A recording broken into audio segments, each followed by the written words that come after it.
Hello అండి, welcome back to my channel home style cooking vlogs.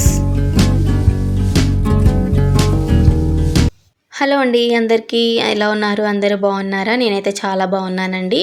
మీరు ఎలా ఉన్నారు కామెంట్ చేసేయండి. నెక్స్ట్ వచ్చేసి ఫస్ట్ ఈరోజు రెసిపీ వచ్చేసి గుడ్డు పులుసు అయితే చేశానండి. నేను ఎలా చేశానో చూసేయండి. ఫస్ట్ ఆయిల్ వేసేసుకొని జీలకర్ర, ఆవాలు, పచ్చిపప్పు, అల్లం వెల్లుల్లి పేస్ట్ వేసేసుకొని ఫ్రై చేసేసుకోవాలి. ఇక్కడ అల్లం వెల్లుల్లి కొంచెం చిందుతుందండి ఆయిల్లో వేసినప్పుడు, కొంచెం జాగ్రత్తగా ఫ్రై చేసేసుకోండి. ఫ్రై అయిన తర్వాత పచ్చిమిర్చి ముక్కలు, కరివేపాకు వేసేసుకొని బాగా ఫ్రై చేసేసుకోవాలి. చేసుకున్న తర్వాత సన్నగా కట్ చేసిన ఉల్లిపాయ ముక్కలు కూడా వేసుకోవాలండి. నేను ఇలా ఒక 4 ఉల్లిపాయలు అయితే తీసుకొని సన్నగా కట్ చేసేసుకొని వేసుకున్నానండి. ఇందులోనే మనము పసుపు, ఉప్పు వేసుకోవచ్చు. అండ్ ఇంకొకటి ఏంటంటే, ఈ కర్రీలో మనం ధనియాల పౌడర్, కొబ్బరి పౌడర్ కూడా ఇష్టం ఉన్న వాళ్ళు వేసుకోవచ్చు.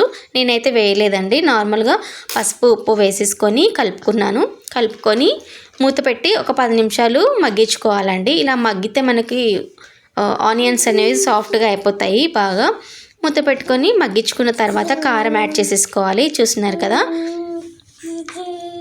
పక్కనైతే ఎగ్స్ నేను ఉడకబెట్టుకుంటున్నానండి. ఒక 4 ఎగ్స్ అయితే ఉడికించుకుంటున్నాను. చూడండి, ఇప్పుడు 10 నిమిషాల తర్వాత ఆనియన్స్ ఫ్రై అయ్యేది కదా, ఇప్పుడు కారం వేసేసుకొని బాగా కలుపుకోవాలి. కారం కొంచెం స్పైసీగా ఉంటేనే చాలా బాగుంటుందండి. ఇలా ఫ్రై అయిన తర్వాత చింతపండు వాటర్ వేసుకుంటున్నానండి, పులుసు వేసుకుంటున్నాను. మీరు మీ పులుపుకు తగ్గట్టు చింతపండు పులుసు వేసేసుకొని వాటర్ యాడ్ చేసేసుకోవాలి.